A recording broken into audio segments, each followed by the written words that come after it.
Qəbələ rayon mərkəzi xəstəxanasının həkimi Novruz Əlmirzəyevin baş həkim olmaq ümidi ilə verdiyi 250 min manat dələduzluq yolu ilə ələ keçirilib. Məlumata görə həkimin pulunu ələ keçirən şəxslər cinayət məsuliyyətinə cəlb olunub. Onların işinə Bakı Ağır Cinayətlər Məhkəməsində baxılıb. İstintaq materiallarında yazılıb ki, təqsirləndirilən Zaur Zahidov tanışları Namiq Bayramov, Orxan Həsənov, Heydər İlyasov və Rufan Qasımovla əlbir olaraq Novruz Əlmirzəyevdən külli miqdarda pul alıblar. Novruz həkim tanışı vasitəsilə sözgedən şəxslərlə əlaqə yaradıb, Qəbələ Regional Xəstəxanasına baş həkim vəzifəsinə təyin edilməsi üçün kömək istəyib. Bu fürsətdən istifadə edən dəstə üzvləri isə ona güya Səhiyyə Nazirliyindəki yüksək vəzifəli tanışları vasitəsilə bu işin mümkün olduğunu deyərək əvvəlcə 100 min Amerika Birləşmiş dolları, yəni 170 min manata yaxın pul vəsaiti, daha sonra isə 80 min manat pul alıblar.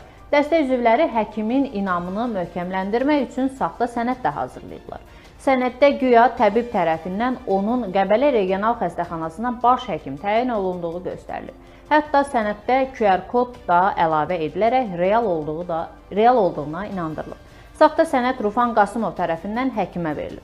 Bu vaxtda da Əlmirzəyev əlavə olaraq 30 min manat verib. Ümumilikdə isə Novruz Əlmirzəyevin 250 min manat pul vəsaiti dələduzluq yolu ilə ələ keçirilib. Həmin vəsait şəxsi ehtiyaclara xərclənib. Təqsirləndirilən şəxslər başqa bir dələduzluq cinayətinə Cavid Əliyevi cəlb ediblər. Cavid ittihama münasibətdə özünü təqsirli bilməyib.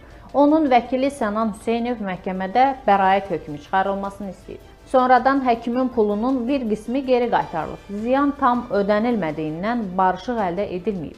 Hakim Vüqar Quliyevin sədrliyi ilə keçirilən sonuncu iclasda hökm oxunub. Hökmə əsasən müttəhimlər hər biri verilmiş ittihamlara münasibətdə təqsirli bilinib. Zaur Zahidov 9 il, Rufan Qasımov 8 il, 6 ay, Orxan Həsənov 7 il, Namiq Bayramov 5 il azadlıqdan məhrum olunub. Cavid Əliyevə sınaq müddəti seçilməklə şərti cəza verilib. O, məhkəmə zalından